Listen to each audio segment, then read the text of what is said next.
ng baon, pag-uwi, umusog baon, walang alam. Ano yung gusto mong alam? Yung pumasok, walang baon, pero may alam. Pero binigyan mo ng baon, walang alam. Ano yung gusto nyo? Yung may alam. No? Yung kahit di mo bigyan ng baon, dahil gusto nyo matuto. Kaya tayo nalilito lahat para matulog. Hindi matulog ha. Alam ko matulog. Ha? Matulog. So, ang tanong ko, magbibigay ako ng papremyo.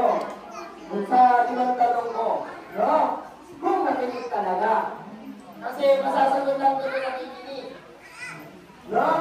So, unang tanong ko. Ang unang tanong, sino ang mga propeta pinadala para iparating ang tunay na aral ng Diyos? Pagbigay ng iba. Sino pwede lumapit sa akin? Yung hindi pwede Muslim. Yung mga nakinig dito. Sino magbigay sa akin ng propeta? Kasi kung wala kang kilalang propeta, knowing na wala ka rin alam sa kaligtasan. Kasi yung isinuturo ng mga nagsasalita sa lahat, nanggaling lamang din po sa mga propeta. Hindi po yung magbibigay ng mga paalala kung wala silang pinagkuhanan. Sino magbibigay ng propeta sa akin? Maraming kilalang propeta. Kayo. Ibrahim. Okay. Bigyan natin ang isang daan agad yan. Yan. Gumising yung tuta. Kailangan ka na mag-pro. Sino ba? Muhammad. Sino? Aking to.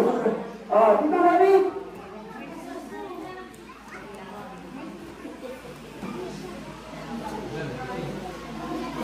Oh, iba naman kayo.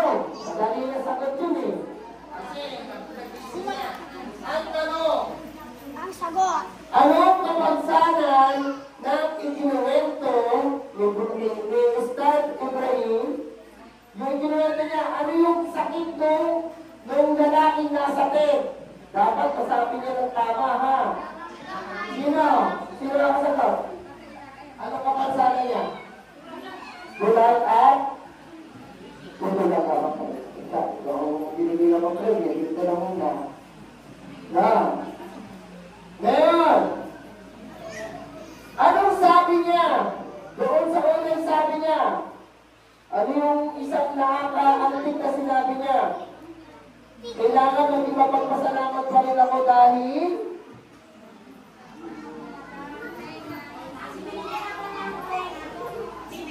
bakit tenga? Tenga ba? Start? Ano na ba? Ano na? Ha? Bibig. Kasi nga, bakit bibig? Bakit siya nagpasalamat dahil may bibig siya? Anong sabi niya? Para? Makapagsalita para? Ha? Walang sasagot. Pagkabatin kayo, wala na. Hindi na mapapasa yung sagot. Okay, sige. Binigyan tayo ng bibig. Diba? Para ano? Magparites? Para magpasalamat sa Diyos. Tama? Pinang ganun tayo. Yung bibig natin, gagamitin natin para kung sa lumikha. Magpasalamat, humingi ng tawad, lagi siyang alalahanin dahil lagi na tayo may mga pagsubok. Kahit may pagsubok tayo, lagi mo pa rin alalahanin ng Diyos. Huwag mo sinisin ng Diyos. Tama? Tama po ba? Yan. So, another question, last question na to, para may sunod tayong isbigay, no? Doon, para magising kayo, baka nagpunta lang dito para matulog? Matulog? Matulog! Matulog ka! Matulog ka rin! Alas ka na! Ito bang susing ito ay makakapasok ka sa paraiso? Sino ang makakapagsabi ng tamang pagpasok sa paraiso?